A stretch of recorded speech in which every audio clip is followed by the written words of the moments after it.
Emma Parker had been living in her beat-up Honda for 3 weeks when she snuck into the glass tower's 47th floor at midnight. The janitor uniform was stolen, her stomach was empty, and she just needed somewhere warm to sleep. But when she woke up at 6 a.m., Alexander Frost, the coldest, most ruthless CEO in Manhattan, was standing over her with those ice-blue eyes. She expected him to call security, fire her, maybe even press charges. What she did next shocked everyone. Before we begin, write in the comments what city you're watching from. And at the end, don't forget to rate this story from 0 to 10. Enjoy watching. The break-in. The rain hits Anne's windshield like bullets. Each drop sounds like her last hope dying.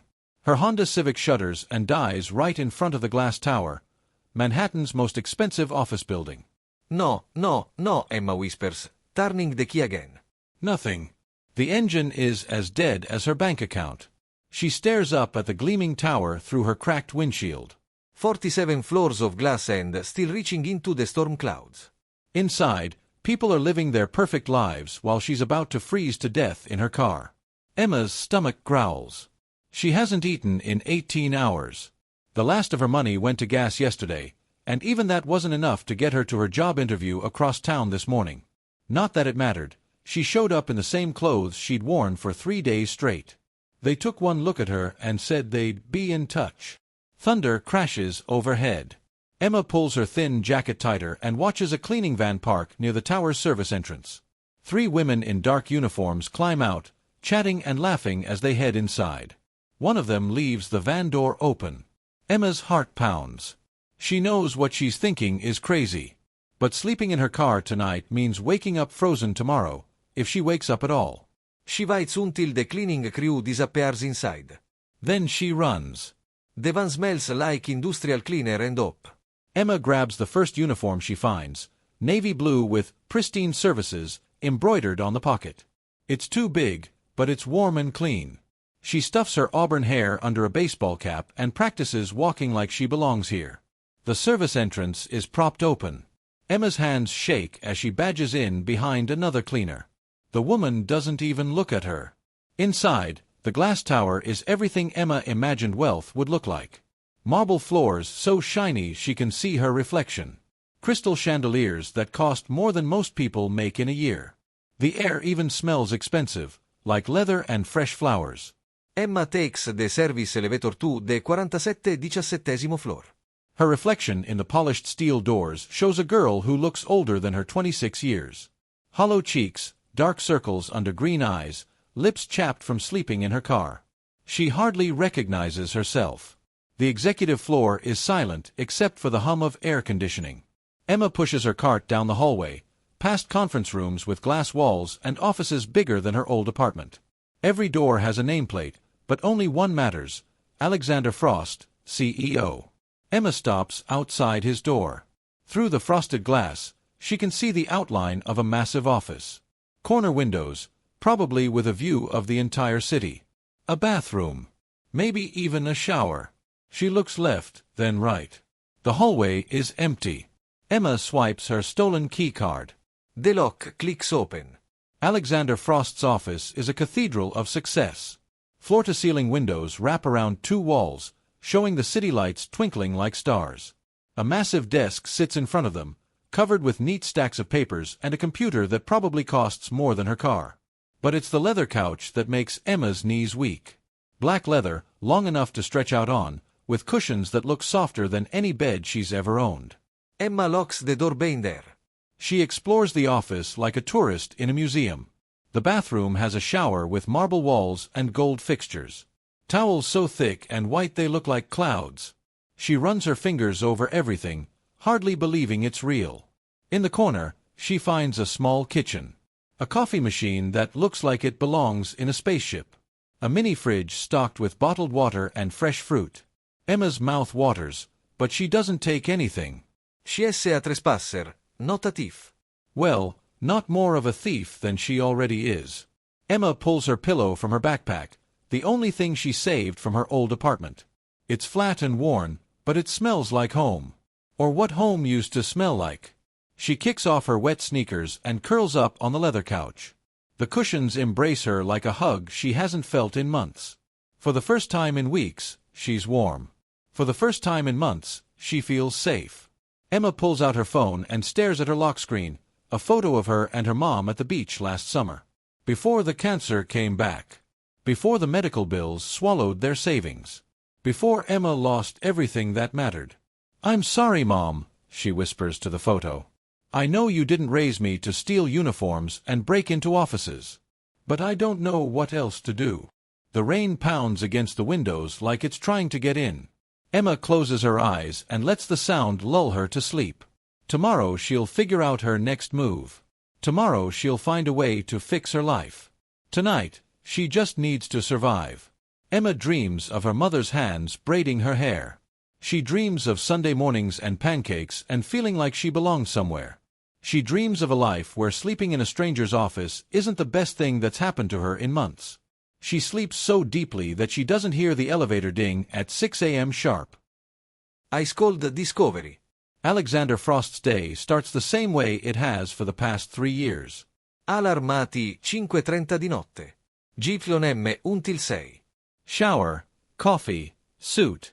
In his car by 6:15, at his desk by 6:30. No variations, no surprises, no room for error. His assistant won't arrive until 8 o'clock. His meetings don't start until 9 o'clock. These 90 minutes of silence are the only peace he gets in a day that will be filled with board meetings, merger negotiations, and his father's phone calls asking why he's not married yet. Alexander steps off the private elevator with his usual black coffee and leather briefcase. He swipes his key card and pushes open his office door, already planning his morning review of the quarterly reports. He freezes. There's a woman on his couch. Alexander's first thought is that he's lost his mind.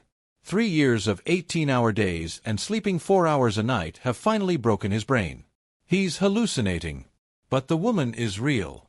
Auburn hair spills across his black leather cushions like liquid copper. She's small, curled up like a child, wearing a cleaning uniform that's too big for her frame. One arm dangles toward the floor, fingers still clutching what looks like an old photograph. Alexander's hand moves toward his phone to call security. Then he stops. The woman's clothes are worn thin at the edges. Her sneakers by the couch have holes in the toes. Her face, even in sleep, looks exhausted in a way that comes from more than just one bad night. Alexander has been trained to notice details. It's what makes him good at business, seeing what other people miss. And what he sees now is desperation dressed up in stolen clothes. Emma stares a sunlight hits her face. Her eyes flutter open, green as a glass, wide with confusion. She sees Alexander and bolts upright, the photograph falling from her hand. "I'm sorry," she gasps, scrambling to her feet. "I'm so sorry. I know how this looks. I can explain." Alexander doesn't move. He's 6'2" and used to people being intimidated by him, but this woman looks ready to run through the windows if necessary. Her hands shake as she reaches for her sneakers. "Please don't call security," Emma says, shoving her feet into her shoes. "I'll leave right now." Il disappear. You will never see me again. "Stop," Alexander says quietly. Emma freezes with one shoe half on. Alexander studies her face. High cheekbones that would be striking if she weren't so thin. Eyes that probably used to sparkle before life wore them down. She's young, mid-20s maybe, but carrying herself like someone much older. "Sit down," he says. He should go. Sit. Down. It's his CEO voice, the one that makes millionaires nervous. Emma sits. Alexander walks to his desk and sets down his coffee. He doesn't call security. He doesn't threaten her. Instead, he asks the question that's been nagging at him since he saw her thin face. When did you last eat? Emma blinks. What? Food. When did you last have a meal? Emma's hand instinctively goes to her stomach. Yesterday, I think. Maybe the day before. You think. It's hard to keep track when you don't have much to eat. Alexander nods like this makes perfect sense. He walks to his mini-fridge and pulls out an apple and a bottle of water. He sets them on the coffee table in front of her. Emma stares at the food like it might disappear. Eat, Alexander says. I can't take your food. You've already slept on my couch. I think we're past formal boundaries. Emma picks up the apple with shaking hands. She takes a small bite, then a larger one, then devours it like she's been starving. Which, Alexander realizes, she probably has been. What's your name? He asks. Emma. Emma Parker. How long have you been homeless, Emma Parker? Emma nearly chokes on the water. How did you? The uniform doesn't fit. Your shoes are falling apart. You're thin in a way that suggests missed meals, not dieting. And you slept on my couch like it was the first comfortable place you'd been in weeks. Emma sets down the water bottle. 3 weeks in my car. Before that, I had an apartment, but... She trails off. But... Medical bills. My mom had cancer. Insurance didn't cover everything. I emptied my savings, sold everything I owned, but it wasn't enough. After she died, the bills kept coming. Emma's voice gets smaller. I lost my job because I missed too much work taking care of her. Couldn't pay rent. Got evicted. Alexander processes this information like a business problem. Cause and effect. Variables and outcomes. The car. Broke it down last night. Right outside your building, actually. Seemed like a sign. A sign to break into my office. Emma's cheeks flash red. I saw the cleaning crew. I just needed somewhere warm to sleep. Somewhere safe. I wasn't going to steal anything or hurt anyone. Her voice breaks. I just needed one night where I wasn't scared. Alexander walks to the windows overlooking Manhattan.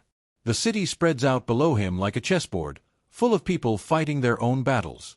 He spent his entire life building walls to keep other people's problems from becoming his problems. It's how he survived his mother's death when he was 12. It's how he built a billion-dollar company before he turned 30. But something about Emma Parker makes his carefully constructed walls feel flimsy. You could have frozen to death in that car, he says without turning around. I know. Or been attacked. Or arrested. I know. Alexander turns back to her. Emma is watching him with those green eyes, waiting for judgment. Waiting for punishment. Waiting for him to call security and have her thrown out onto the street where she'll probably die before winter ends. Can you type? He asks. Emma blinks. What? Can you type? Use a computer? Answer phones. Yes, but... I need a personal assistant. My last one quit yesterday. Said I was too demanding. Alexander's mouth almost curves into a smile. She wasn't wrong. Emma stares at him. Are you offering me a job? I'm offering you a deal. Work as my assistant during the day. In return, you can sleep here at night until you save enough money for your own place. There's a shower in the bathroom, and the executive kitchen is stocked. Why would you do that? Alexander considers the question. He could tell her it's good business, that desperate people work harder. He could say it's tax-deductible charity. He could lie and make it about corporate social responsibility. Instead, he tells her the truth. Because everyone deserves a second chance. He walks to his desk drawer and pulls out a spare key card. He hands it to Emma, and their fingers brush for just a moment. Her skin is cold but soft. The position pays $50,000 a year. Health insurance included. You start now. Emma holds the key card like it's made of gold. I don't understand. You don't know anything about me. I could be a criminal. It could be dangerous. Are you? No, but... Then we'll figure out the rest as we go. Alexander straightens his tie. Fair warning, I'm not an easy boss. I work long hours, I expect perfection, and I don't tolerate mistakes. Emma stands up, smoothing her stolen uniform. Fair warning, I don't trust easily. Rich men don't help homeless women without wanting something in return. Alexander looks at her, really looks at her, for the first time. Beneath the exhaustion and fear, he sees strength. Fire. The kind of determination that keeps someone fighting even when they've lost everything. What makes you think I'm rich? He asks. Emma gestures around the office. The marble bathroom. The coffee machine that probably costs more than my car. The fact that your name is on the building. Alexander's mouth definitely curves into a smile this time.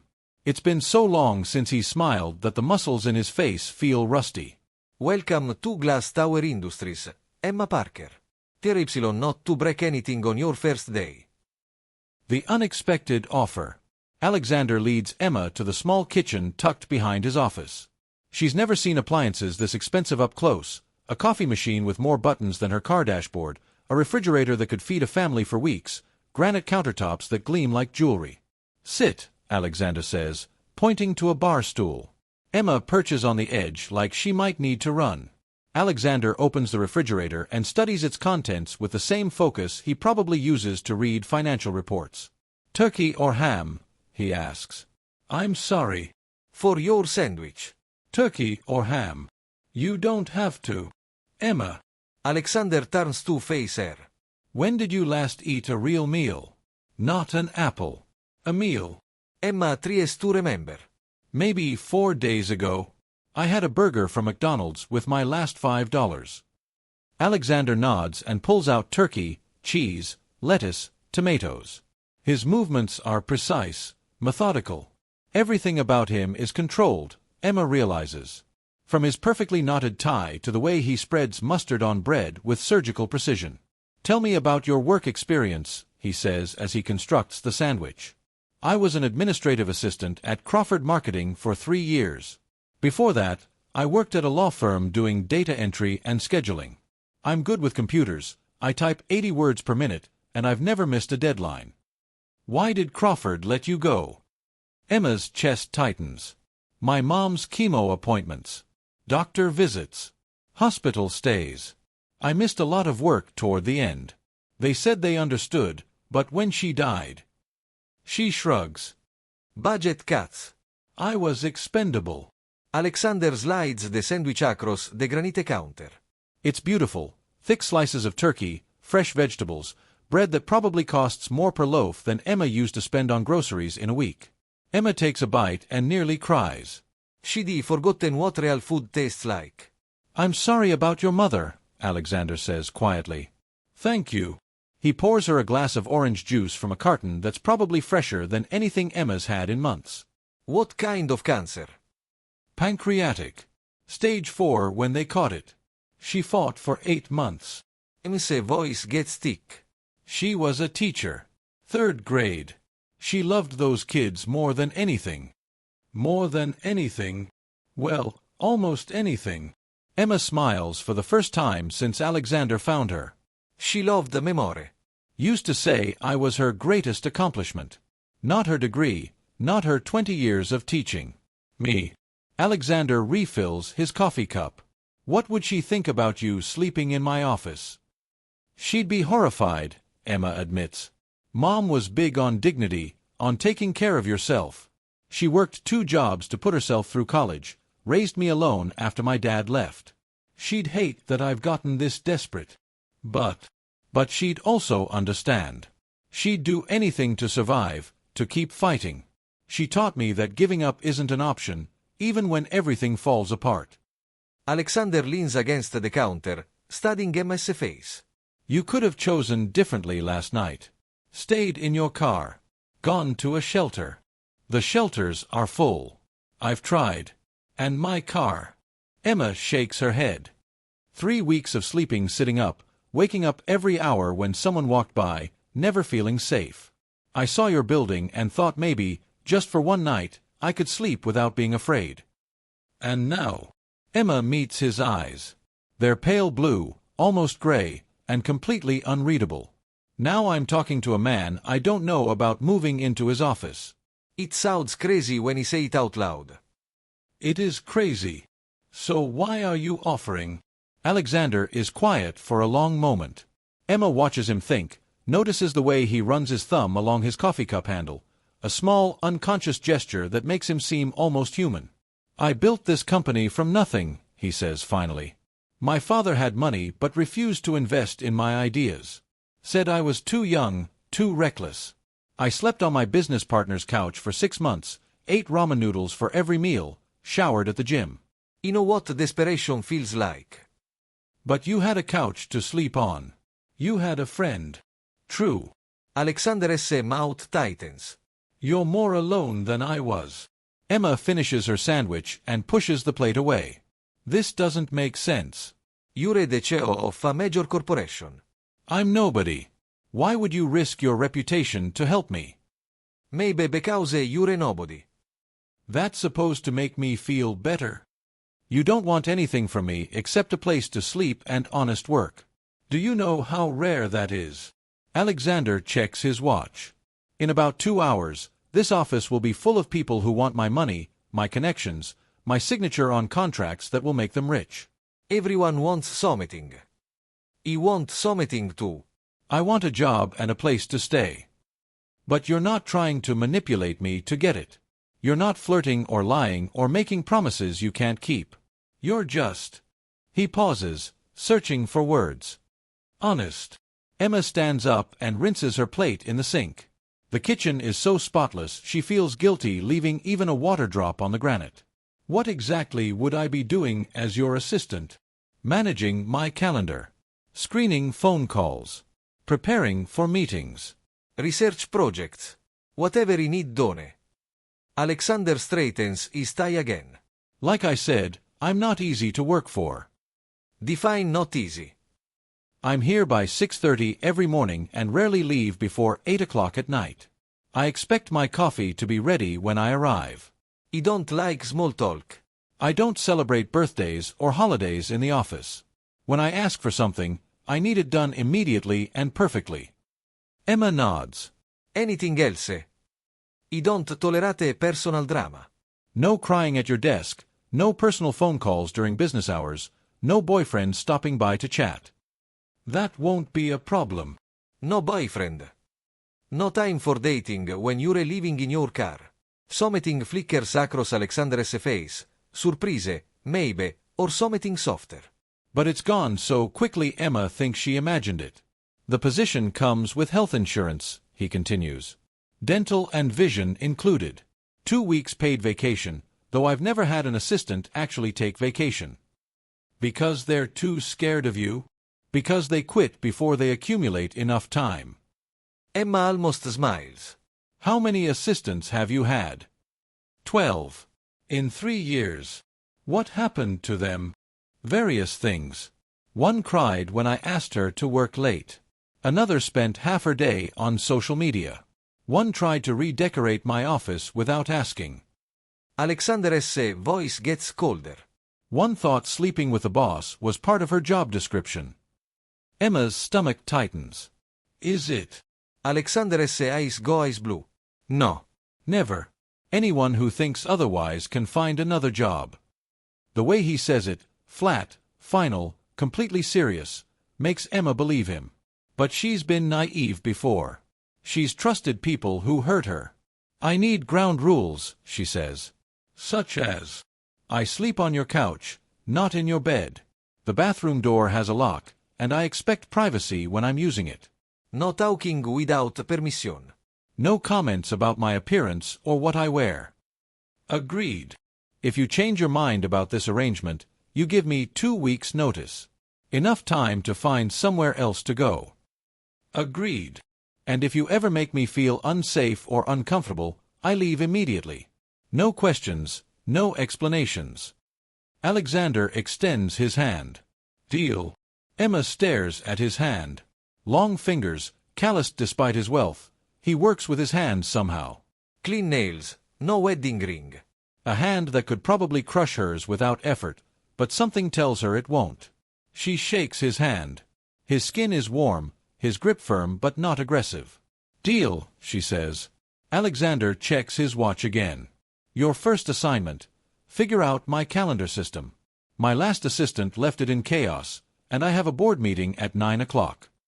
He hands Emma a tablet and heads toward his desk. She follows, overwhelmed by the trust he's showing her. The tablet probably contains confidential information worth millions of dollars, and he's handing it to a woman he found sleeping illegally in his office 2 hours ago. Alexander. He looks up from his computer. Thank you. For the food, the job, the second chance. I won't let you down. Alexander studies her face for a moment. Call me Mr. Frost during business hours. And Emma. Yes. Everyone lets me down eventually. Try to last longer than 2 weeks. Learning the rules. Emma stares at the tablet screen like it's written in ancient Greek. Alexander's calendar system is a maze of color-coded appointments, overlapping meetings, and abbreviations that make no sense. Red blocks labeled voci sterling. Blue blocks marked Board Q4. Yellow blocks that just say Personal with no other details. She's been studying it for 20 minutes while Alexander works at his desk. The only sounds are his keyboard clicking and the distant hum of Manhattan waking up 47 floors below. Emma steals glances at him while she works. Alexander Frost is younger than she expected, maybe early 30s. His dark hair is perfectly styled, not a strand out of place. His suit probably costs more than she made in 2 months at her last job. But it's his hands that fascinate her. Long, elegant fingers that move across his keyboard with surgical precision, but with calluses on his palms that suggest he does more than just sit behind a desk. Problem? Alexander asks without looking up. Your calendar makes no sense. Be more specific. Emma turns the tablet toward him. What is a voci sterling? Why do you have 3 meetings scheduled for the same time on Thursday? And what does personal father urgent mean? Alexander glances at the screen and his jaw tightens. Victoria Sterling. She's. He pauses. A business associate. The Thursday conflicts are because my last assistant double-booked me. And my father considers everything urgent, even his golf schedule. Victoria Sterling, Emma repeats. The name sounds familiar, like she's seen it in magazines or newspapers. Should I know who that is? She is the CEO of Sterling Industries. Fashion empire, mostly. Very influential. Something in Alexander's tone makes Emma look up. Influential how? The kind of woman who gets what she wants. And what does she want? Alexander's fingers stop typing. He looks at Emma with those unreadable gray-blue eyes. Currently, a meeting to discuss a potential merger between our companies. That sounds like a good thing. It would be, if it were just about business. Emma waits for him to explain, but Alexander turns back to his computer. She's learning that he doesn't waste words. Every sentence is carefully measured, like he's charged by the syllable.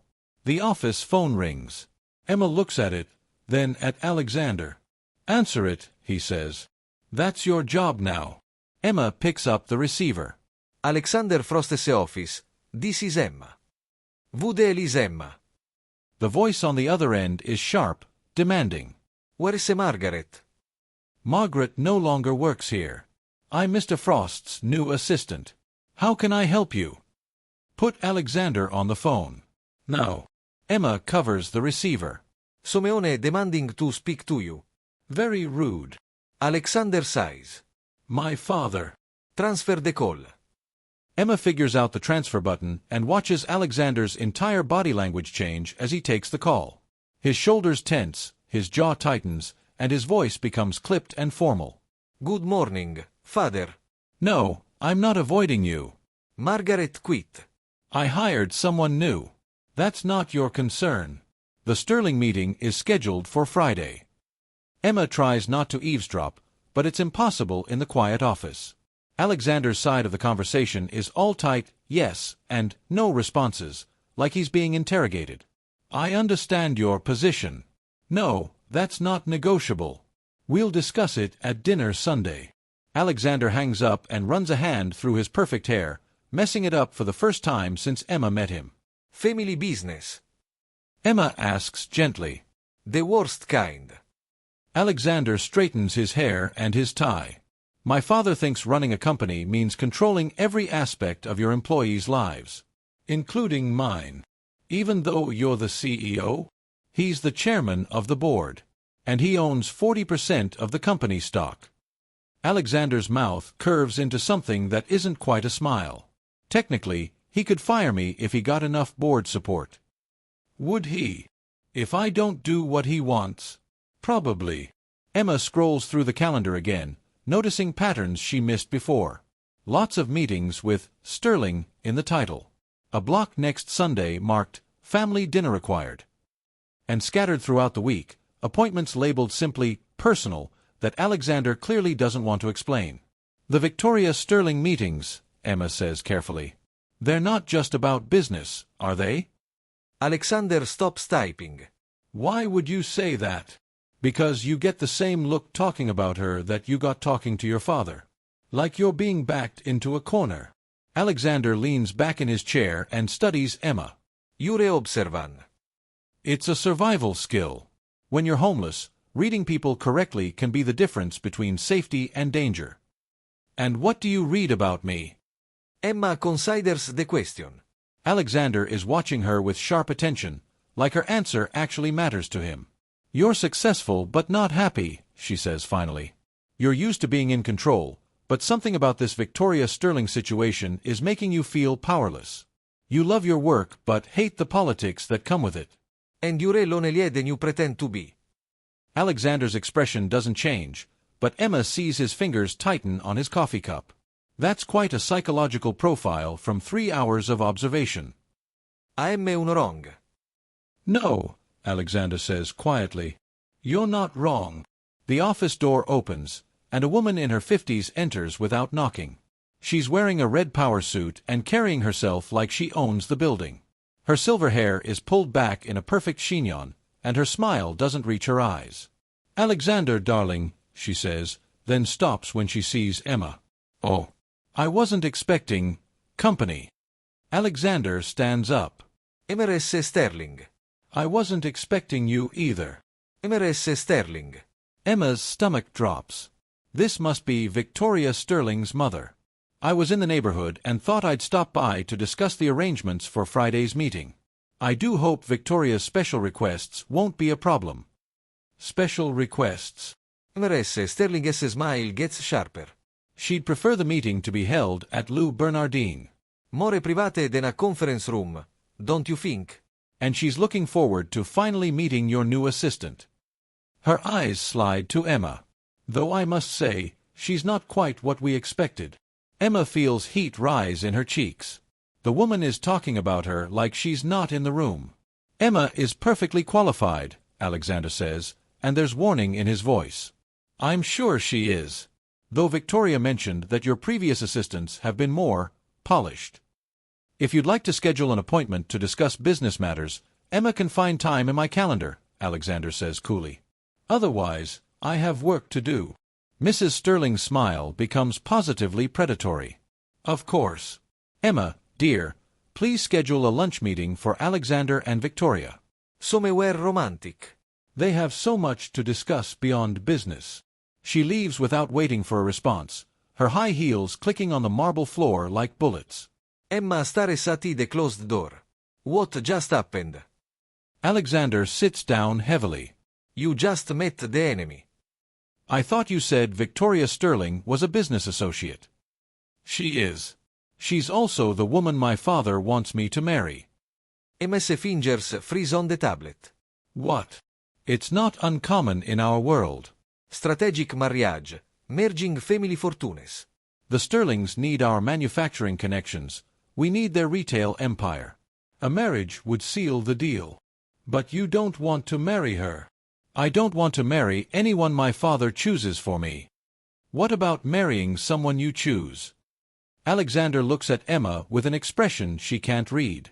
I don't have time for love, Emma. I have a company to run. Emma thinks about her parents, how her father left when things got hard, how her mother never trusted anyone enough to love again. Maybe Alexander is smart to keep his heart locked away. But watching him sit alone behind his massive desk, surrounded by expensive things but no real connections, Emma feels sorry for him. Success without love seems like the loneliest kind of prison. Do you want me to schedule the lunch with Victoria? She asks. No. Cancel it. Tell Mrs. Sterling that I'll meet with Victoria in my office, during business hours, with my assistant present. Emma nods and makes a note. Anything else? Yes. Alexander looks up from his computer. Welcome to Glass Tower Industries, Emma Parker. Try not to let the sharks smell blood in the water.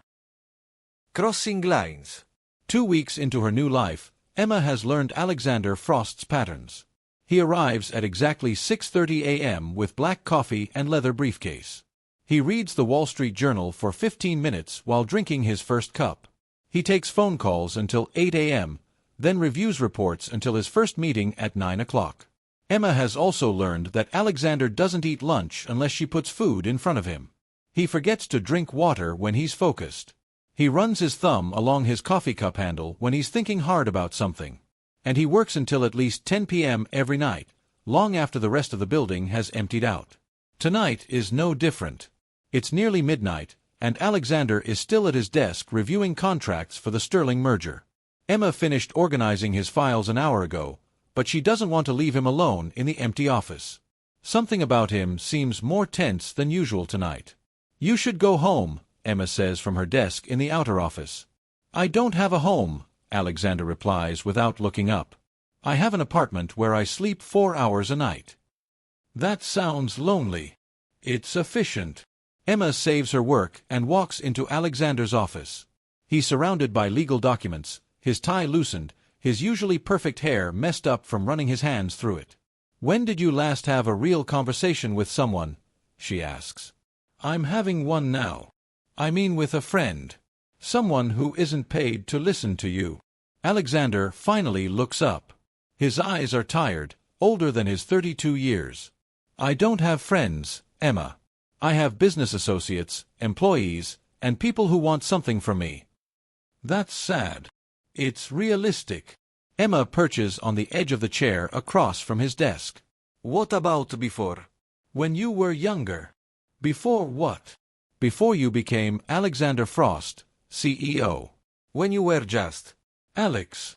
Something flickers across Alexander's face at the nickname. "No one's called me Alex in 15 years. "Why not?" "Because Alex was weak. Alex let people hurt him. Alex made the mistake of trusting people who didn't deserve it." Emma studies his profile as he turns back to his papers. "What happened 15 years ago?" Alexander is quiet for so long that Emma thinks he won't answer. Then he sets down his pen and leans back in his chair. "I was 17. My younger brother Marcus was 14. We were driving home from his baseball game. I just got my license, and I was showing off. Took a turn too fast in the rain." Alexander's voice gets flat, emotionless. "The car rolled 3 times. Marcus died on impact." He walked away without a scratch. Emma's chest tightens. "Alexander, I'm so sorry. My father blamed me." "Said if I'd been more responsible, more focused, Marcus would still be alive." "He wasn't wrong." Alexander picks up his pen again, rolling it between his fingers. "After the funeral, I decided Alex needed to die too. Alex was careless, emotional, weak. Alexander Frost would be different. Controlled. Perfect. Someone who never made mistakes that cost people their lives." "That's not fair to yourself." Fair doesn't matter. "Results matter." Emma wants to reach across the desk and touch his hand, but she doesn't dare. "Is that why you work so hard? Why you don't let anyone close? People you love can be taken away in an instant. It's easier to not love anyone. But that's not really living, is it? That's just surviving." Alexander looks at her sharply. Says the woman who was living in her car 2 weeks ago. "Exactly. I know what surviving looks like, and this isn't it. This is hiding." I'm not eating. "I'm running a billion-dollar company." "You're hiding behind a billion-dollar company. There's a difference." Alexander sets down his pen and really looks at Emma. She's wearing one of the dresses he bought her, simple, professional, navy blue, but her auburn hair catches the city lights from the windows. She looks nothing like the desperate woman he found on his couch 2 weeks ago. She looks beautiful. "What about you?" he asks. "What are you hiding from?" I'm not eating. "I'm rebuilding." "Same thing sometimes." Emma considers this. "Maybe. But at least I'm trying to build something new instead of just protecting what I have left." "And what are you building?" "I don't know yet. But it won't be built on fear." They sit in silence for a moment, the weight of their conversation settling between them. Emma realizes this is the longest personal discussion she's had with anyone since her mother died. Alexander realizes he's told Emma things he's never told anyone else. "I should let you sleep," Alexander says, glancing at his watch. "I'm not tired." "The couch is more comfortable than any bed I've ever owned." "Still, you've been here 14 hours. Emma stands up but doesn't move toward the door. "Alexander." "Yes. Your brother's death wasn't your fault. "You were 17. Teenagers make mistakes. It's how they learn. This mistake was permanent. So is the guilt you're carrying. But Marcus wouldn't want you to stop living because of what happened."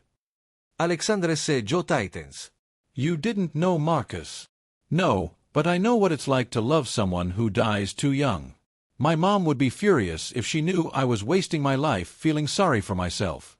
She'd want me to take risks, fall in love, make mistakes. She'd want me to live. Even if living means getting hurt." Emma walks around the desk, closer to where Alexander is sitting. "Especially then. Pain means you're alive. Means you care about something more than just protecting yourself." She reaches out without thinking and touches his cheek. Alexander freezes at the contact. Emma's fingers are warm against his skin, and for just a moment, he lets himself lean into her touch. Then he catches her wrist, gently but firmly. "Emma." She realizes what she's done and tries to pull away, but Alexander doesn't let go. His thumb brushes against her pulse point, and Emma's breath catches. "This is a bad idea," Alexander says quietly. "What is this?" "Whatever this is." Emma looks down at his hand on her wrist. "You're my boss." "Yes." "I work for you." "Yes." "I sleep on your couch." "Yes." "So this is complicated." "Very." But neither of them moves away.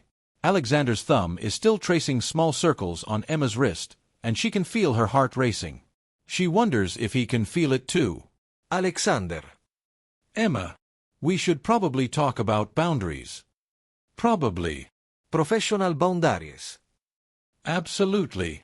Emma takes a step back, and Alexander releases her wrist. The absence of his touch feels like cold air rushing in. "I should go to bed," Emma says. "You should." But she doesn't move. And Alexander doesn't look away. "This can't happen," Emma says finally. "No, it can't. You're Alexander Frost." "I'm nobody." "You're not nobody. I'm your employee. You could fire me tomorrow." "I won't. You don't know that. What if your father finds out you're attracted to your homeless assistant?" "What if Victoria Sterling hears rumors?" Alexander stands up, and suddenly he's very close to Emma. Close enough that she can smell his cologne, see the flecks of gold in his gray-blue eyes. "Is that what you think this is?" "Attraction." His mouth goes dry. "Isn't it?" Alexander reaches up and tucks a strand of hair behind her ear. His fingers linger against her neck. "Emma," he says softly, "what I feel for you is a lot more dangerous than attraction." Before Emma can ask what he means, Alexander steps back and turns toward his desk. "Get some sleep," he says, his voice back to business. "We have the Sterling meeting tomorrow." Emma nods and walks toward the door on unsteady legs. She pauses in the doorway. "Alexander." "Yes. For what it's worth, I think Alex sounds like he was a good person. Maybe he didn't need to die. Maybe he just needed to grow up." Emma disappears into the outer office, leaving Alexander alone with his contracts and the lingering scent of her shampoo. He touches his cheek where her fingers had been and wonders what the hell he's doing. Outside the windows, Manhattan glitters like a jewelry box. Inside the office, two people who have lost everything are starting to find something worth protecting again, even if they're both too scared to admit it. The business dinner. Emma stares at herself in Alexander's private bathroom mirror and barely recognizes the reflection. The woman looking back at her is wearing a black cocktail dress that probably costs more than she used to make in 3 months. Her hair is styled in soft waves that took her an hour to perfect with Alexander's expensive blow-dryer. She's even wearing makeup, foundation that covers the dark circles under her eyes, lipstick that makes her mouth look fuller, mascara that brings out the green in her eyes. She looks like she belongs in Alexander's world. Which is exactly the problem. Emma. Alexander calls from his office. Are you ready? Almost, Emma replies, taking one last look in the mirror. Tonight is the dinner with Victoria Sterling, and Emma knows she's walking into a battlefield wearing borrowed armor. She emerges from the bathroom to find Alexander adjusting his tie. He's wearing a charcoal gray suit that fits him perfectly, and his dark hair is styled to look effortlessly perfect. When he sees Emma, he stops moving entirely. You look. Alexander starts, then trails off. Like you don't belong here. Like you belong anywhere you want to be. Emma feels heat rise in her cheeks. The dress is beautiful. Thank you for this. She gestures to the garment bag he'd left on her desk this morning with a note. Armor for tonight. You don't have to thank me. It's a business expense. Is that what I am? A business expense. Alexander meets her eyes in the reflection of his office windows. You're whatever you want to be, Emma. The car service arrives at exactly 7 p.m. Alexander helps Emma into the black sedan, and she tries not to notice how his hand feels against her lower back, or how he smells like expensive cologne and something uniquely him. Tell me about Victoria Sterling, Emma says as they drive through Manhattan traffic. What do you want to know? Everything. If I'm going to be your assistant tonight, I need to understand what we're walking into. Alexander considers this. Victoria is intelligent, beautiful, and completely ruthless. She took over Sterling Industries when she was 28 and tripled their profits in 5 years. She's also spoiled, manipulative, and used to getting whatever she wants. Including you. Especially me. Why? Alexander watches the city lights blur past the window. Because marrying me would give her access to our manufacturing empire. And because she's never met a man who didn't fall at her feet within 5 minutes. But you haven't fallen. No. Why not? She sounds like quite a catch on paper. Alexander looks at Emma directly. Because I've learned the difference between wanting someone and needing them. Emma's breath catches, but before she can ask what he means, the car stops in front of Le Bernardin. The restaurant is everything Emma expected from one of Manhattan's most exclusive dining establishments. Crystal chandeliers, white tablecloths, servers who probably make more in tips than she used to earn in salary. Victoria Sterling is already seated at a corner table, and Emma understands immediately why men fall at her feet. Victoria is stunning in the way that comes from excellent genetics, expensive personal trainers, and stylists who charge more per hour than most people make in a week. Her blonde hair is pulled back in a perfect chignon, her red dress shows just enough skin to be alluring without being obvious, and her smile is bright enough to power the restaurant. Alexander, Victoria purrs as they approach. She stands to kiss his cheek, lingering just a moment too long. You look handsome as always. Victoria. You remember my assistant, Emma Parker. Victoria's smile doesn't waver, but Emma sees the calculation behind her blue eyes. Of course. Emma. What a quaint name. It's nice to see you again, Miss Sterling, Emma says politely. Please, call me Victoria. We're all friends here. Victoria's tone is honey-sweet, but Emma hears the venom underneath. I love your dress, Emma. Off the rack. Emma feels the insult land, but Alexander steps closer to her. Emma has excellent taste, he says smoothly. Shall we sit? The dinner starts civilly, you know.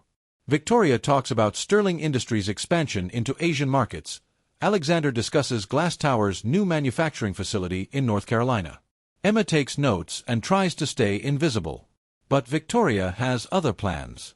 Emma, Victoria says during the appetizer course, Alexander tells me you're relatively new to the assistant role. Where did you work before this? Crawford Marketing, Emma replies carefully. And before that? A law firm. How interesting. And what made you decide to leave Crawford? Better opportunity. Emma feels the trap closing. Something like that. It's just that I know Jennifer Crawford quite well. We serve on the museum board together. I could put in a good word for you if you ever decide to go back. That won't be necessary, Alexander says quietly. Oh, but I insist. Jennifer was just telling me about some budget issues they had last year. Had to let several people go, poor dears. Something about employees who missed too much work for personal issues. Victoria's smile is sharp as a blade. I'm sure it was all very unfortunate. Emma's chest tightens. Victoria knows. She's done her research, and she knows about the missed work, the medical bills, the eviction. Personal issues can be challenging, Emma says evenly. But they can also teach you what's really important. How philosophical. And what did you learn was important, Emma? Emma meets Victoria's eyes directly.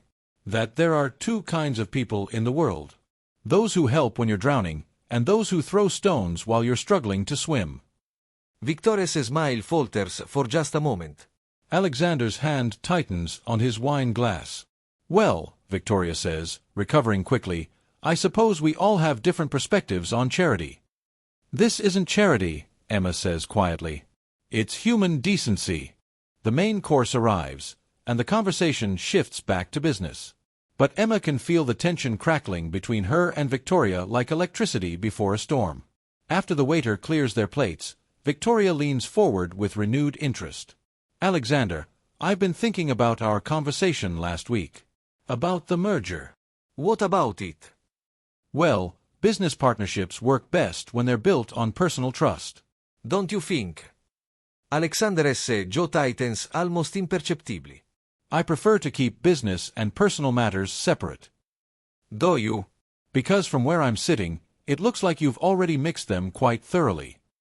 Victoria's eyes flick to Emma, and Emma realizes she's not just talking about business anymore. I'm not sure what you mean, Alexander says carefully. Oh, come now. It's obvious you care about Emma more than you should. Victoria's voice is silk over steel. She's lovely, of course, but hardly suitable for someone in your position. Emma feels like she's been slapped. Excuse me. No offense, dear. It's just that men like Alexander need partners who understand their world. The social obligations, the business connections, the complexities of wealth. Victoria sips her wine delicately. It's not a criticism. It's just reality. You're right, Emma says, setting down her napkin. I don't understand your word. I don't understand how people can treat other human beings like chess pieces. I don't understand how someone can smile while they're trying to destroy someone else. And I definitely don't understand how anyone could think money makes them better than other people. Victoria's eyes flash dangerously. How refreshing. Such passion. Emma, Alexander warns quietly. But Emma is beyond caring about professional boundaries. You want to know what I don't understand. I understand loyalty. I understand working hard for something you believe in. I understand treating people with respect regardless of their bank balance. Emma stands up. And I understand when someone is trying to hurt someone I care about. The restaurant seems to go quiet around their table. Victoria looks genuinely surprised, like she's never had anyone speak to her this way.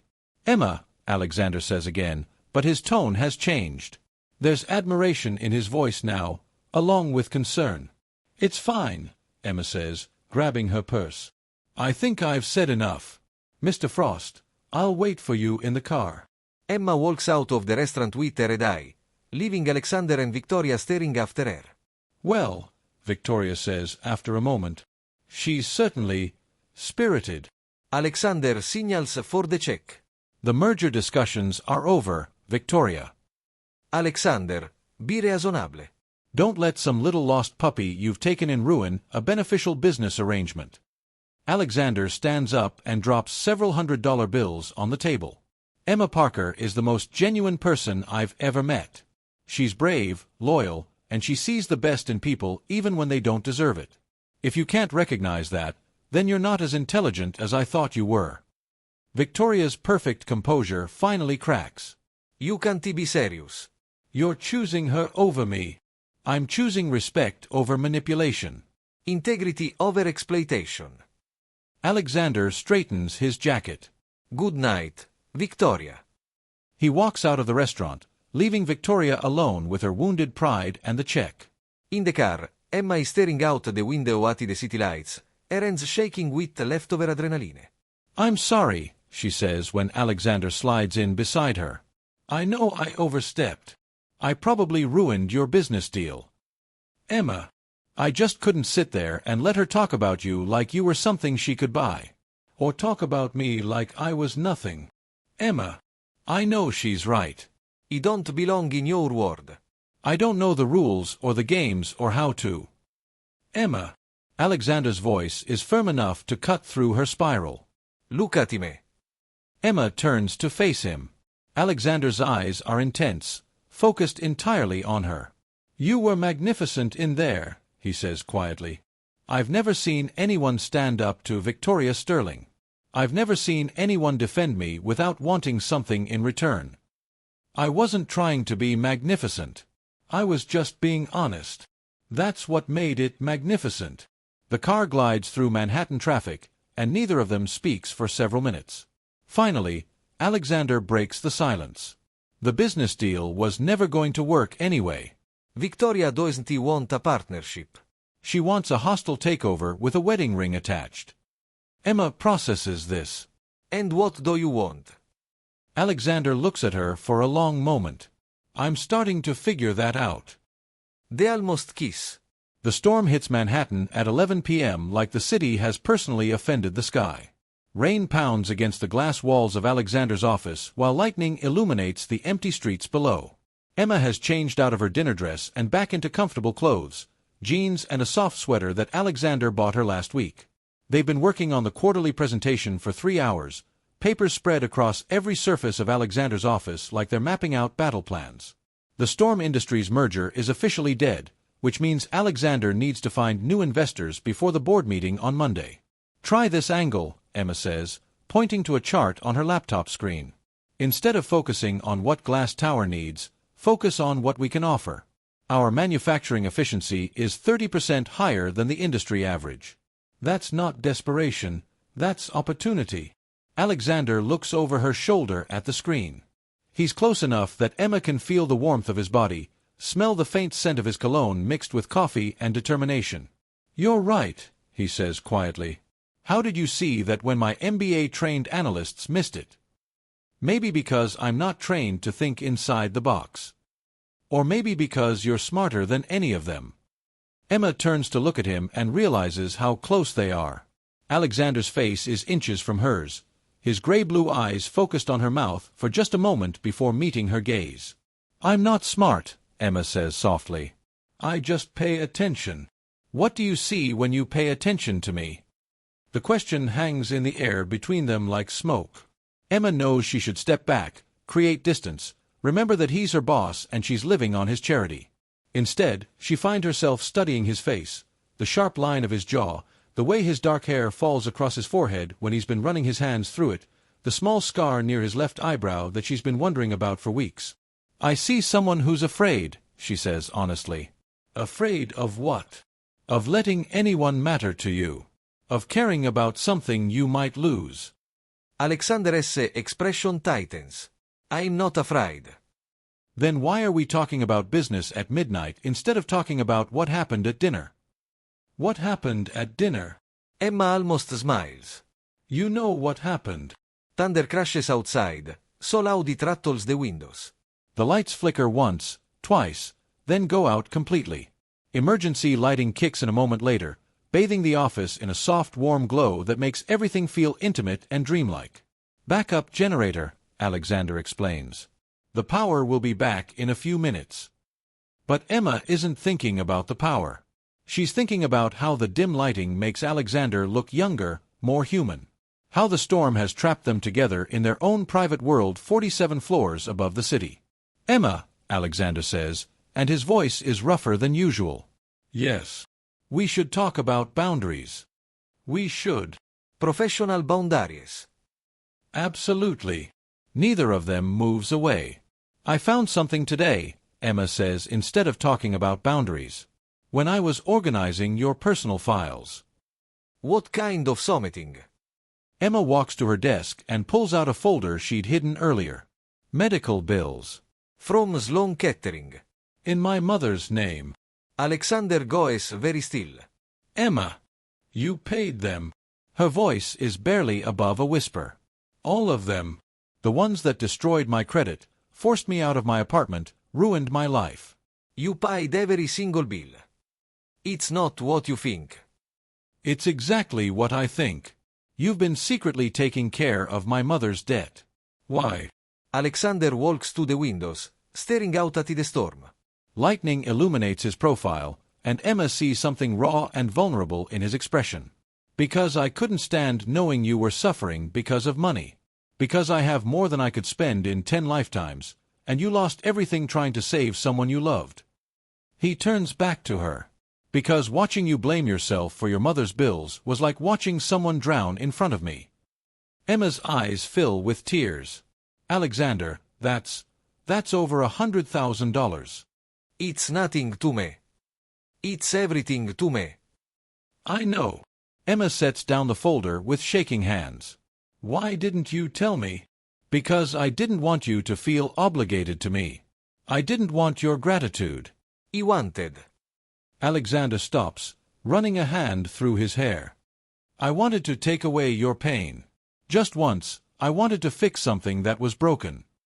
Why me? You could help thousands of people.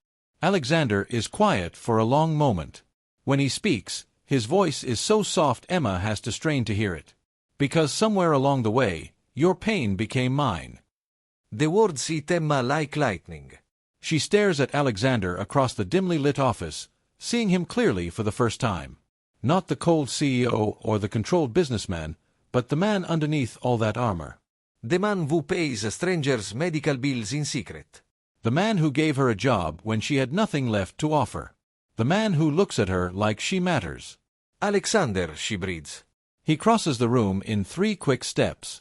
Emma thinks he's going to touch her, maybe pull her into his arms, but he stops just out of reach.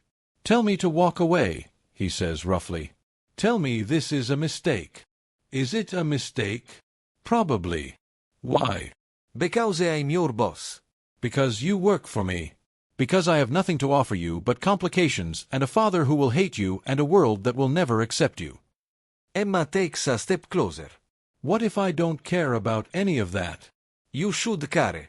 You should run as far away from me as possible. What if you don't want to run? Alexander's control finally cracks. He reaches for her, his hands framing her face like she's made of something precious. Emma, he whispers, and her name sounds like a prayer. She rises on her toes, closing the distance between them. Alexander's thumbs stroke across her cheekbones, and Emma can feel her heart racing so fast she's dizzy. They're a breath away from kissing when Alexander's phone rings. They freeze, lips almost touching, both breathing hard. The phone rings again. Ignore it, Emma whispers. Alexander's phone keeps ringing. Then Emma's phone starts ringing too. Alexander steps back, running both hands through his hair. Something is wrong. He answers his phone while Emma checks hers. 15 missed calls from Alexander's father. 10 missed calls from his assistant service. News alerts flooding her screen. What? Alexander barks into his phone. His face goes pale. When? How? I'll be right there.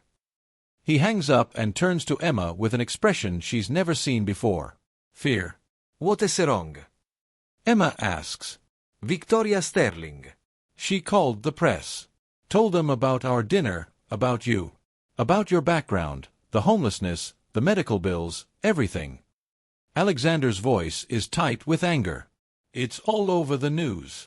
Glass Tower COS homeless assistant. A modern Cinderella story. Emma feels the world tilt sideways. She what? There are photographers outside the building. Reporters calling my father, the board members, everyone. Alexander grabs his jacket. I have to do damage control. Alexander, I'm so sorry. I'll pack my things. I'll disappear. I won't let this ruin your company. Alexander stops moving. What did you say? I said I'll leave. I'll fix this. Emma, look at me. She meets his eyes, expecting to see anger or regret. Instead, she sees something that looks like determination.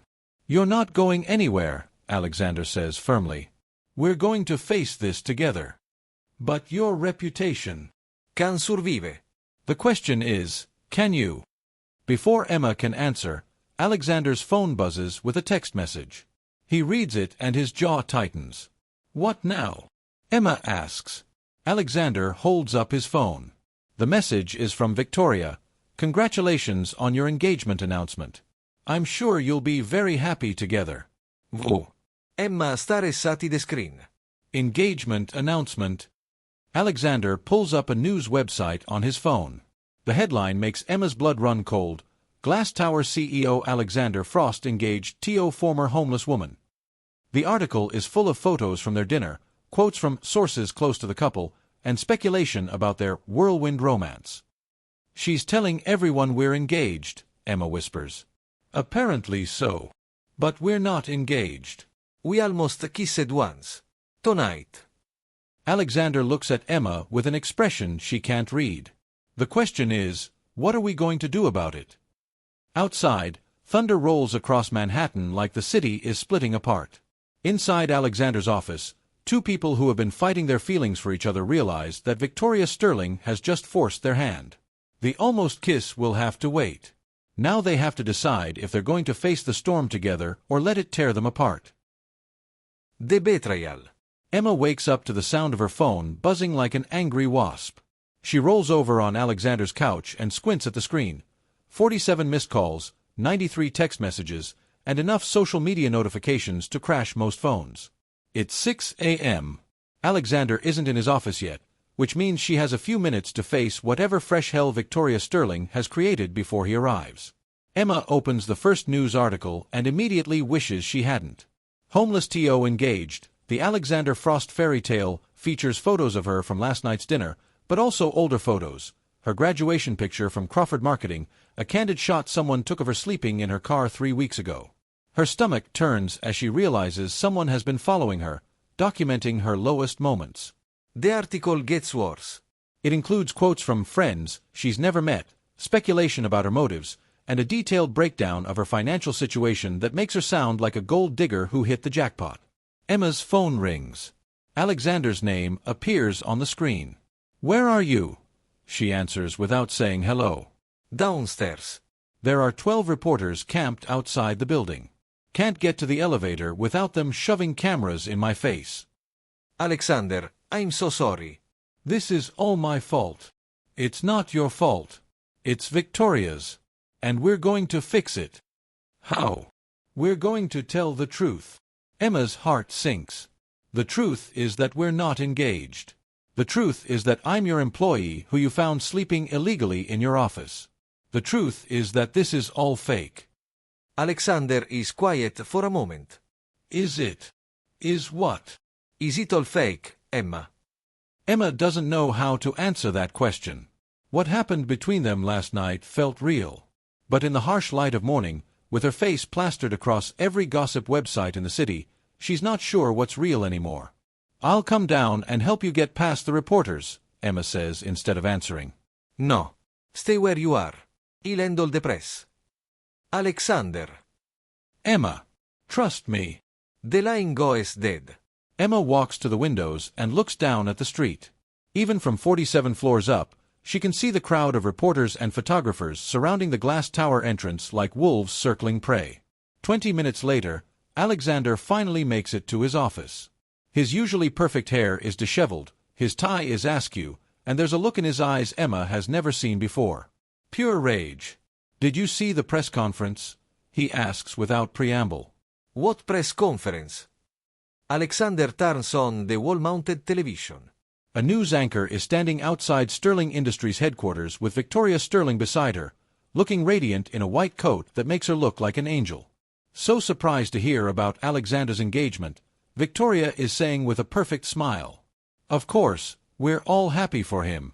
Emma seems like a lovely girl, though I do worry about someone with her background adjusting to our world." The reporter leans in hungrily. "What do you mean by her background?" "Oh, I probably shouldn't say. It's not my place to discuss Alexander's personal business. I just think it's wonderful that he's found someone who needs him so much." Emma feels sick. Victoria is destroying her reputation without saying a single directly negative word. "She's good," Emma says quietly. "She's a sociopath." The press conference continues with Victoria expressing concern for Alexander's generous nature and hoping that Emma won't take advantage of his kindness. By the time it's over, Victoria has painted Emma as a manipulative homeless woman who seduced her way into Alexander's bed and his bank account. Alexander turns off the television. My father called. Emergency board meeting at 10 a.m. They're going to fire you, aren't they? They're going to try. Emma stands up, her decision made. Then I'm leaving. Right now. I'll disappear, and you can tell everyone it was a misunderstanding. That I was just an employee and the engagement was a rumor. No.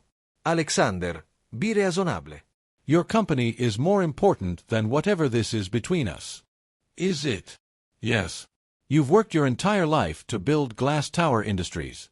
I won't let you lose it because of me. Alexander walks to his desk and picks up a small velvet box. Emma's heart stops. What is that? Insurance, Alexander says, opening the box. Inside is the most beautiful ring Emma has ever seen. A simple solitaire diamond that catches the morning light like captured starlight. Classic, elegant, perfect. Alexander, you can't be serious. The engagement is already public. The press is already in a frenzy. The board is already questioning my judgment. Alexander takes the ring out of the box. If we're going to weather this storm, we need to make it look real. That's insane. Is it? You need stability, security, a place in the world. I need someone I can trust, someone who sees me as more than just a bank account. Alexander steps closer. Maybe this arrangement could work for both of us. Emma stares at the ring like it's a weapon.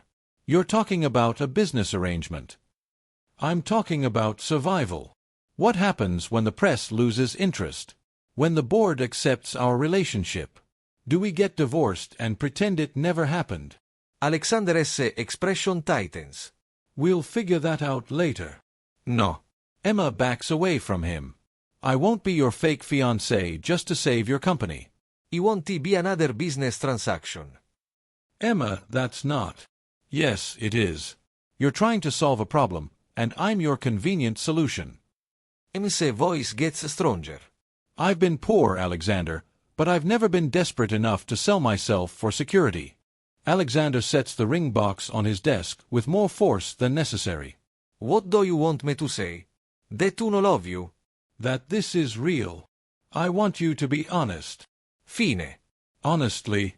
I don't know what I feel. I know that you matter to me more than anyone has in 15 years. I know that the thought of losing you makes me panic in ways that billion-dollar deals don't. I know that when I saw your face in those newspaper photos this morning, I wanted to destroy everyone who hurt you. Alexander runs his hands through his hair, destroying what's left of his perfect styling. But love. I don't know if I'm capable of love anymore, Emma. I know I'm capable of protecting you, providing for you, being faithful to you. Maybe that's enough. Emma feels tears prick at her eyes. It's not enough for me. Then what do you want? I want someone who chooses me because they can't imagine their life without me. Not because I'm convenient or useful or solve their problems. Emma picks up her jacket from the back of a chair.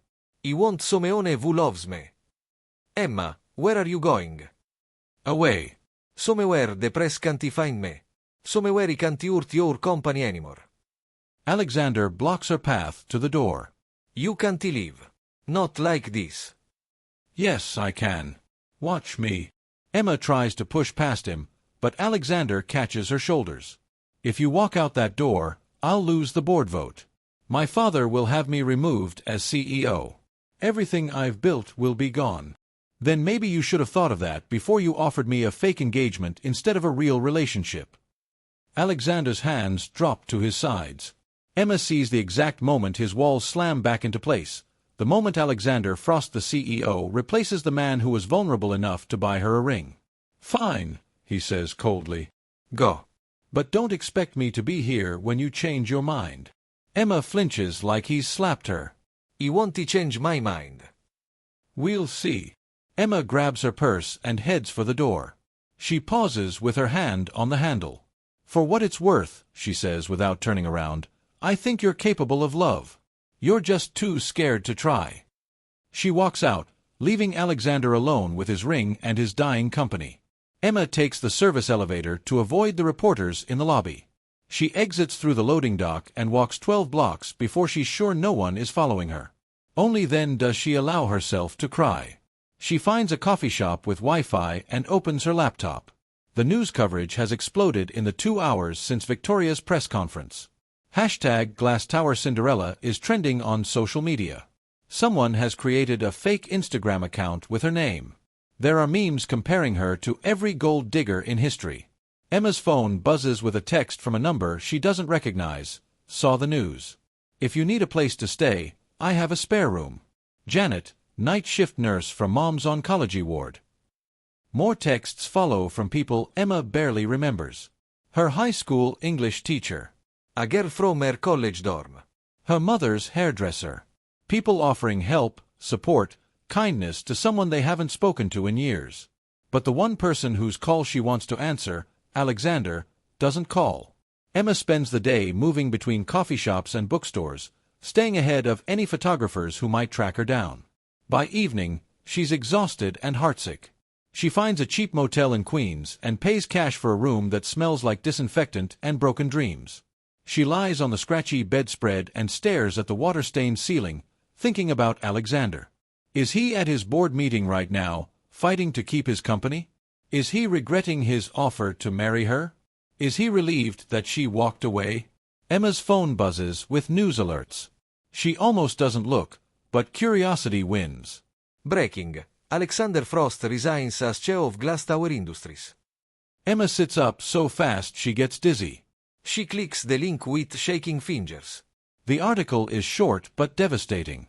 Alexander stepped down from his position effective immediately, citing personal matters that require my full attention. His father, Richard Frost, has been named interim CEO pending a board vote for a permanent replacement. Emma reads the article 3 times, looking for some mention of her, some explanation of why Alexander would sacrifice his company. But there's nothing. Just a brief statement about pursuing new opportunities and spending time with family. Emma's phone rings. Alexander's name appears on the screen. You resigned, she says instead of hello. I got fired. Resigned sounds better for the press. Alexander, I'm so sorry. This is all my fault. No, it's not. It's mine. I should have handled the Victoria situation differently from the beginning. I should have been honest with the board about our relationship. He should have protected you better. Emma closes her eyes. Where are you? My apartment. Packing. Packing. I'm leaving New York. Tonight. I thought you should know. Emma's chest tightens. Where are you going? Does it matter? It matters to me. Alexander is quiet for a long moment. I bought a small college in Vermont. Been thinking about teaching again, like I used to want to do before my father pushed me into business. Seemed like a good time to make a change. Alexander. Emma, I need to say something. This morning, when you asked me to be honest about my feelings, I panicked. I offered you a business arrangement because business arrangements are safe. They have clear terms, defined boundaries, predictable outcomes. And relationships don't. No, they don't. Relationships are messy and complicated, and they can end with someone dying in a car crash because you made a stupid mistake. Emma feels tears start again. This isn't about me, is it? This is about Marcus. Maybe. Probably. I don't know anymore. Alexander's voice gets rough. All I know is that somewhere between finding you on my couch and watching you defend me to Victoria Sterling, I started caring about you more than I've cared about anything in 15 years. And that scares the hell out of me. Caring about people is supposed to be scary. It means they matter. It means they can hurt you. It also means they can love you. Alexander is quiet for so long that Emma thinks he's hung up. Alexander. I'm here. I don't know how to do this, Emma. I don't know how to be someone who loves people and trusts people and believes in happy endings. Maybe you don't have to know. Maybe you just have to try. What if I try and I fail? What if I hurt you the way you hurt Marcus? What if you don't try and you spend the rest of your life wondering what might have been? Emma hears the sound of a suitcase zipper on Alexander's end of the call. My car will be here in 20 minutes, he says. I wanted to call before I left. To say goodbye. And to say that I'm sorry I wasn't brave enough to give you what you deserved. Alexander, wait. Take care of yourself, Emma Parker. You deserve every good thing this world has to offer. The line goes dead. Emma stares at her phone, feeling like her heart has been ripped out of her chest. Alexander is leaving. The man who saved her, employed her, protected her, almost loved her. He's driving away into the night because he's too afraid to stay and fight for what they could have together. Emma could let him go. She could start over again, find another job, build a new life without him. It would be the safe choice, the reasonable choice. But as she sits in her dingy motel room, thinking about Alexander alone in his car driving toward a future that doesn't include her, Emma realizes she's tired of safe choices. She's tired of being reasonable. She's tired of letting fear win. Emma grabs her jacket and heads for the door. If Alexander Frost thinks he can walk away from the best thing that ever happened to either of them, he's about to learn that Emma Parker is a lot braver than she used to be. Alexander feels something tight in his chest start to loosen. And now I'm learning. I have my own apartment, my own job, my own life. I don't need rescuing anymore, Alexander. I don't need you to take care of me. Then why are you here? Emma walks around the counter until she's standing right in front of him. Close enough to touch, but not touching. Because I don't need you, she says quietly, but I want you. There's a difference. Alexander's heart does something complicated in his chest. Emma. I love you, Alexander Frost. Not because you saved me from sleeping in my car. Not because you paid my mother's medical bills. Not because you gave me a job or a place to stay. Em's voice gets stronger. I love you because you're brave enough to start over when your life falls apart. Because you see patterns and solutions that other people miss. Because you're kind even when you're trying to be cold. Because you make me want to be the best version of myself. Alexander stares at her, wondering if he's dreaming. You love me. Yes. Even though I offered you a fake engagement instead of a real relationship? Especially because of that. It showed me that you were just as scared as I was. Alexander reaches up and touches Emma's cheek. She leans into his palm, and Alexander feels like he can breathe properly for the first time in 3 months. I love you too, he says quietly. I've loved you since the night you defended me to Victoria Sterling. Maybe since the morning I found you sleeping on my couch. I just didn't know how to say it without it sounding like gratitude or obligation or a business transaction. And now I know the difference between needing someone and choosing them. Alexander steps closer. Emma Parker, I choose you. Not because it's convenient or practical or good for business. I choose you because you make me want to be the man Alex could have become if he hadn't been so afraid of losing people he loved. Emma's eyes fill with tears. Are you still afraid? Terrified. But I'm more afraid of spending the rest of my life wondering what we could have been together. Emma rises on her toes and Alexander meets her halfway. Their first real kiss is soft, tentative, 3 months of longing and fear and hope wrapped up in the simple act of two people finally being brave enough to choose love over safety. When they break apart, both of them are breathing hard. So, Emma says, her forehead resting against his. What happens now? Alexander pulls the ring box out of his jacket pocket. Emma's eyes widen. You kept it. I've been carrying it around for 3 months, hoping I'd be brave enough to use it someday. Alexander gets down on one knee right there in the middle of the empty coffee shop. Emma covers her mouth with her hands. Emma Parker, Alexander says, looking up at her with all the love he's been too scared to show. Will you marry me? Not for business or convenience or to solve anyone's problems. Will you marry me because you want to build a life with me? Because you love me enough to take the risk. Emma is crying now, happy tears that she doesn't bother to wipe away. Yes, she whispers. Yes, yes, yes. Alexander slides the ring onto her finger, and it fits perfectly. Just like everything else about them together. They kiss again, longer this time, deeper, like they're sealing a promise that they're both finally ready to keep. Outside the coffee shop windows, Vermont autumn settles over the campus like a blessing. Inside, two people who thought they were broken discover that sometimes the best way to heal is to love someone who's brave enough to love you back. Alexander feels something tight in his chest start to loosen. And now I'm learning. I have my own apartment, my own job, my own life. I don't need rescuing anymore, Alexander. I don't need you to take care of me. Then why are you here?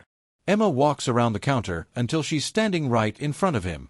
Close enough to touch, but not touching. Because I don't need you, she says quietly, but I want you. There's a difference. Alexander's heart does something complicated in his chest. Emma. I love you, Alexander Frost. Not because you saved me from sleeping in my car. Not because you paid my mother's medical bills. Not because you gave me a job or a place to stay. Em's voice gets stronger. I love you because you're brave enough to start over when your life falls apart. Because you see patterns and solutions that other people miss. Because you're kind even when you're trying to be cold. Because you make me want to be the best version of myself. Alexander stares at her, wondering if he's dreaming. You love me. Yes. Even though I offered you a fake engagement instead of a real relationship? Especially because of that. It showed me that you were just as scared as I was. Alexander reaches up and touches Em's cheek. She leans into his palm, and Alexander feels like he can breathe properly for the first time in 3 months. I love you too, he says quietly. I've loved you since the night you defended me to Victoria Sterling. Maybe since the morning I found you sleeping on my couch. I just didn't know how to say it without it sounding like gratitude or obligation or a business transaction. And now I know the difference between needing someone and choosing them. Alexander steps closer. Emma Parker, I choose you. Not because it's convenient or practical or good for business. I choose you because you make me want to be the man Alex could have become if he hadn't been so afraid of losing people he loved. Emma's eyes fill with tears. Are you still afraid? Terrified. But I'm more afraid of spending the rest of my life wondering what we could have been together. Emma rises on her toes and Alexander meets her halfway. Their first real kiss is soft, tentative, 3 months of longing and fear and hope wrapped up in the simple act of two people finally being brave enough to choose love over safety. When they break apart, both of them are breathing hard. So, Emma says, her forehead resting against his. What happens now? Alexander pulls the ring box out of his jacket pocket. Em's eyes widen. You kept it.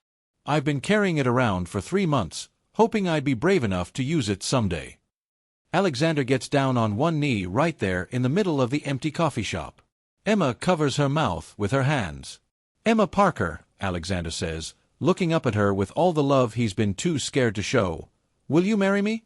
Not for business or convenience or to solve anyone's problems. Will you marry me because you want to build a life with me? Because you love me enough to take the risk. Emma is crying now, happy tears that she doesn't bother to wipe away. Yes, she whispers. Yes, yes, yes. Alexander slides the ring onto her finger, and it fits perfectly. Just like everything else about them together. They kiss again, longer this time, deeper, like they're sealing a promise that they're both finally ready to keep. Outside the coffee shop windows, Vermont autumn settles over the campus like a blessing. Inside, two people who thought they were broken discover that sometimes the best way to heal is to love someone who's brave enough to love you back. Love wins. 6 months later, Emma wakes up in her own apartment to the smell of coffee and the sound of Alexander humming in her kitchen. She stretches in bed, admiring the way the morning light hits her engagement ring, and marvels at how much her life has changed. She has a corner apartment near campus with big windows and hardwood floors. She has a job she loves, running the entire dining services program at Green Mountain College. She has friends, real friends who care about her for herself, not because she's engaged to their former professor. Most importantly, she has Alexander. Not as her savior or her boss or her charity case, but as her partner. Her equal. Her best friend who also happens to make her heart race every time he smiles at her. Good morning, beautiful, Alexander says as Emma pads into the kitchen in her pajamas. He's wearing jeans and a college sweatshirt, his hair still messy from sleep, and Emma thinks he's never looked more handsome. Good morning yourself. Emma stands on her toes to kiss him, tasting coffee and contentment on his lips. What esse de occasion? Do I need an occasion to make my fiancé breakfast? Emma looks at the spread Alexander has prepared: pancakes, fresh fruit, orange juice, coffee strong enough to wake the dead. You made enough food for 6 people. I may have gotten carried away. I'm still learning to cook for 2 instead of just grabbing protein bars between meetings. Emma smiles and pulls Alexander down for another kiss. This is what happiness feels like, she realizes. Not the dramatic highs and devastating lows of their Manhattan life, but this quiet contentment. This simple joy in someone else's joy. Any regrets? Emma asks, settling into Alexander's lap while he drinks his coffee. About what? Giving up Glass Tower. Moving to Vermont. Becoming Professor Frost instead of CEO Frost. Alexander considers the question while he traces patterns on Emma's arm. I miss the intellectual challenge sometimes. The thrill of closing a big deal. But I don't miss the politics or the pressure or feeling like I had to be perfect all the time. What about the money? What about it? Emma gestures around her small apartment. This isn't exactly the penthouse lifestyle. No, it's better. It's real. Alexander tips up Emma's chin so she meets his eyes. Money can buy a lot of things, Emma, but it can't buy what we have. And what do we have? Each other. A future we're building together. The kind of love that doesn't come with conditions or contracts. Emma melts against Alexander's chest. I love you, Professor Frost. I love you too, soon to be Mrs. Frost.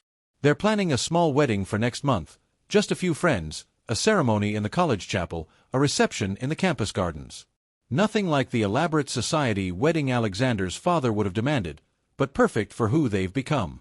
Speaking of the wedding, Alexander says, my father called yesterday. Emma tenses. Richard Frost has made no secret of his disapproval of their relationship. To him, Emma will always be the homeless woman who cost his son $1 billion company. What did he want? To tell me that Glass Tower Industries stock has dropped 30% since I left. The Sterling merger fell through, and they're losing market share to competitors. Emma sits up. How do you feel about that? Alexander is quiet for a moment. Vindicated, I guess. Victoria Sterling would have destroyed the company from the inside. My father's old-school management style isn't working in today's market. Do you want to go back? No. Alexander's answer is immediate and firm. My life is here now. With you. Teaching students who actually listen to what I have to say instead of just waiting for me to sign checks. Emma's phone buzzes with a text message. She glances at it and grins. What? Alexander asks. Janet, the nurse from Mom's oncology ward, just sent me an engagement gift. Apparently she's been following our story online and thinks we're couple goals. Alexander laughs. Couple goals. She says any man willing to give up his company for love deserves a woman brave enough to choose him back. Janet sounds wise. She is. She also sent us a toaster. They eat breakfast together, reading the newspaper and debating whether Alexander's environmental economics class should include a unit on sustainable business practices. It's domestic and ordinary and exactly what Emma never knew she wanted. Around noon, they walk to campus together. Emma has a meeting with the catering department about the upcoming alumni weekend, and Alexander has office hours with students who probably want to talk more about his love life than their grades. Emma, Alexander says as they reach the fork in the path where they'll separate. Yes. Remember that first night in my office, when you asked me what I wanted? I remember. I told you I didn't have time for love. That I had a company to run. Emma nods, waiting. I was wrong. The company was just an excuse to avoid admitting what I really wanted. Which was? Alexander stops walking and turns to face Emma fully. Around them, students hurry between classes, leaves crunch underfoot, and life continues at its normal pace. But for Emma, the world narrows down to just Alexander's face, serious and open and full of love. I wanted someone who would choose me for who I am, not what I could do for them. I wanted someone brave enough to call me on my mistakes and strong enough to build their own life alongside mine. Alexander takes Emma's hands. I wanted someone who would love Alex and Alexander both, and help me figure out how to be whole again. Emma's eyes fill with tears. You found her. No, I didn't find her. She broke into my office and refused to leave even when I gave her every reason to run. Emma laughs through her tears. Best breaking and entering charge ever. Emma Parker, you saved my life. No, Alexander Frost. You saved Mine. But more importantly, we saved each other. Alexander kisses Emma right there in the middle of campus, surrounded by falling leaves and curious students and the promise of a future they're building together one day at a time. When they break apart, Emma notices several students taking pictures with their phones. Great, she says. We're going to be all over social media again. Let them post pictures. Let the whole world know that Alexander Frost and Emma Parker chose love over fear, chose each other over everything else, and chose to build something real in a world full of fake relationships. Emma grins. You're going to make me cry in front of your students. My students think you're the best thing that ever happened to me. They're not wrong. They walk hand in hand toward their respective buildings, two people who found each other when they both thought they were beyond saving. Emma thinks about the scared woman who broke into Alexander's office 6 months ago, desperate and alone and convinced that love was a luxury she couldn't afford. That woman couldn't have imagined this life, this love, this man who chose her not because she needed rescuing, but because she made him want to be rescued too. Alexander. Emma calls as he heads up the steps to the business building. Yeah. What do you think our students would say if they knew the whole story? About how we met, how we almost lost each other, how we found our way back. Alexander considers this. I think they'd say it's the best case study in risk management they've ever heard. Sometimes the biggest risk is not taking the risk at all. Emma watches Alexander disappear into his building, then heads to her own meeting with a heart full of gratitude. She has a job she loves, friends who support her, and a man who sees her as his equal and his partner. But most importantly, she has herself back. The Emma who believes in love, who takes chances, who knows she deserves good things not because she's perfect, but because she's human. That night, as they lie in Emma's bed with Alexander's arms around her and rain pattering against the windows, Emma thinks about everything that led them to this moment. Her mother's death, the medical bills, sleeping in her car, breaking into Alexander's office, Victoria Sterling's manipulations, the fake engagement, walking away, coming back. Every choice, every mistake, every moment of courage and fear led them here. To this bed, this love, this life they're building together. No regrets. Alexander whispers in the darkness. Not one, Emma whispers back. You. Only that it took me so long to realize that the best investment I could ever make was in us. Emma turns in Alexander's arms and kisses him softly. Lucky for you, I'm a patient investor. How patient. Forever patient. Market volatility doesn't scare me anymore. Alexander laughs quietly against Emma's lips. I love you, Emma Parker soon to be Frost. I love you too, Alexander Frost, formerly of Glass Tower Industries, currently of Green Mountain College, permanently of my heart. They fall asleep wrapped around each other, two people who learned that sometimes the best fairy tales aren't about princes rescuing princesses. Sometimes they're about two broken people choosing to heal together, choosing to build something real and lasting and beautiful from the ashes of everything they thought they wanted. Outside their window, Vermont sleeps under a blanket of stars. Inside their small apartment, love wins. Don't forget to rate this story and subscribe if you want more love stories like this one.